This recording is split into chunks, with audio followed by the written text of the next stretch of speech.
Campeche no encuentra límite. Hay muchos ejemplos, pero quizá el más destacado y sobre todo el más reciente es el cometido contra el doctor José Alberto Abud. Ayer lo teníamos invitado, hubo un problema técnico y hoy nos acompaña pues para que nos narre, por un lado, cómo fue este abuso de autoridad donde le sembraron droga para poder detenerlo, y lo segundo, cómo este episodio tiene que ver con la idea de haber colocado a una rectora en su lugar para poder controlar esa universidad.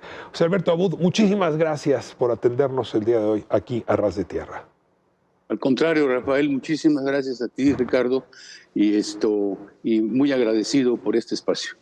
Tengo mucha necesidad de hablar de la universidad, pero déjame antes pedirte que me cuentes con detalle cómo fue la detención que sufriste a mano de las autoridades de la policía allá en Campeche, que luego permitiría en efecto pues esta transición de la autonomía a la falta de autonomía de la Universidad Autónoma de Campeche.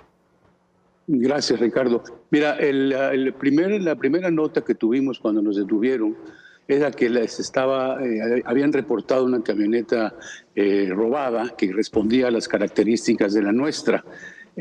Cuando mostramos todos los documentos de la camioneta, del vehículo, y probamos que era un vehículo oficial, y le pedí a la gente ya que estaba probado que no era un vehículo robado, que nos dejara ir, dijo no se pueden ir, estamos esperando algo. Entonces, en ese instante, a los pocos instantes, llegó otro vehículo donde ahí venía la persona que llevaba la droga y que se la dio a la otra persona que venía con él.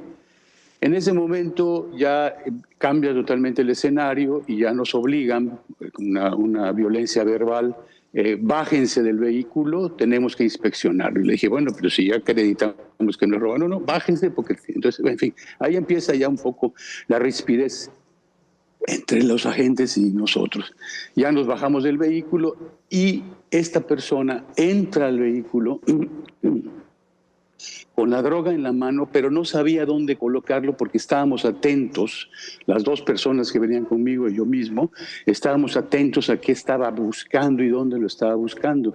Finalmente, después de 2 o 3 vueltas que le dio a la camioneta, se metía y salía, hasta que una de esas sale, estando dentro de la camioneta, muestra a la persona que estaba detrás de mí, que es quien le había dado la droga, le muestra un paquetito que llevaba en la mano, tenía unas manos pequeñas y el paquete se veía a simple vista, y dice, bueno, ahora sí ya, mira lo que encontré, y profiere unos insultos, y la persona que estaba detrás de mí me proyecta violentamente contra el vehículo, yo estaba parado en la puerta de atrás, me hace un lado, me proyecta contra el vehículo y con lujo de violencia me tuerce las manos y me pone las esposas al máximo, o sea, realmente infligiendo muchísimo daño a mis muñecas, y de ahí también nos profieren otros insultos, ya se los llevó, y a empujones violentamente nos introducen a otro vehículo y de ahí nos llevan ya a una velocidad que verdaderamente yo estaba esperando en qué momento se volteaba el vehículo. José Alberto, perdón que te interrumpa. Sí, no. Te sembraron 5 gramos de cocaína en el vehículo. Sí. Y claro, uno se pregunta, si esto le hacen al rector de la Universidad de Campeche, ¿a quién más no se lo harán?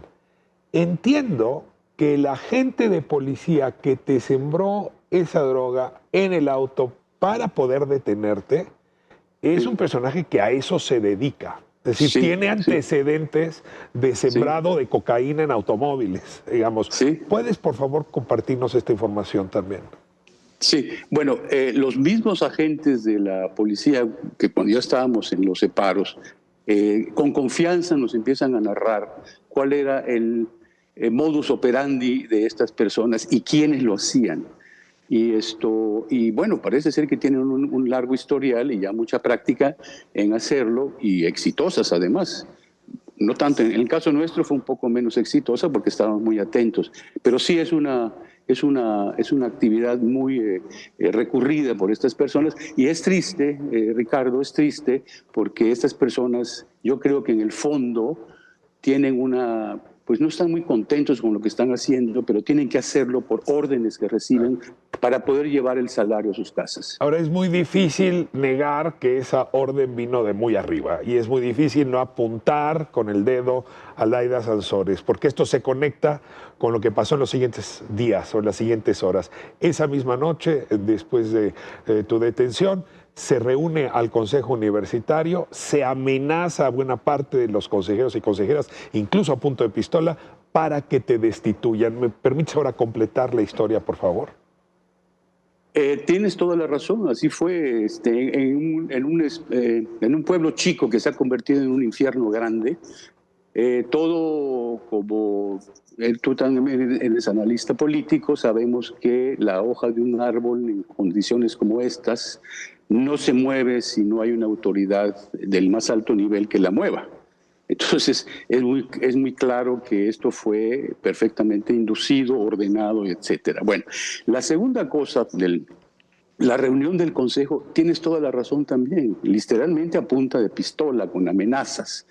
Incluso el caso más emblemático es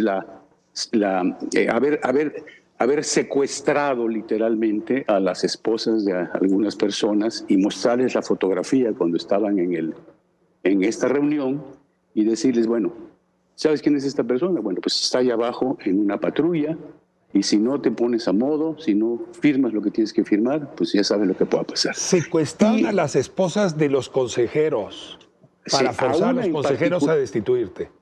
A una en particular la tenían, bueno, habían otras, pero a una en particular la tenían encerrada allá abajo, en la parte del estacionamiento de abajo, y todo el perímetro estaba acordonado por patrullas de la Policía Estatal.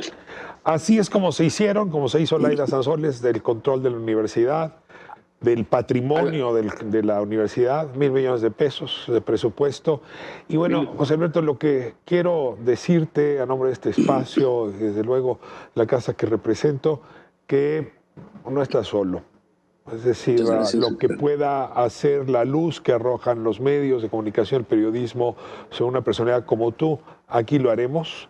Y desde luego, pues meterse contigo es meterse, como se ha explicado ya, con la libertad de expresión, con la libertad de cátedra, con la autonomía universitaria. Estamos muy al pendiente de lo que va ocurriendo y te envío un abrazo fraterno, entrañable y la verdad muy apenado de lo que has estado viviendo en estos tiempos. Te lo agradezco infinitamente y esas voces que son amantes de la libertad y de la justicia como la tuya y la de muchos otros siempre serán bienvenidas en estos espacios donde parece que hay unos nubarrones que no se quieren quitar del escenario. Te lo agradezco muchísimo, Ricardo. José Alberto, te agradezco muchísimo. Y bueno, pues ahora continuamos hablando de la vida universitaria. Hasta la próxima, José Alberto. Te lo agradezco infinitamente y un abrazo entrañable, un abrazo fraterno. Gracias.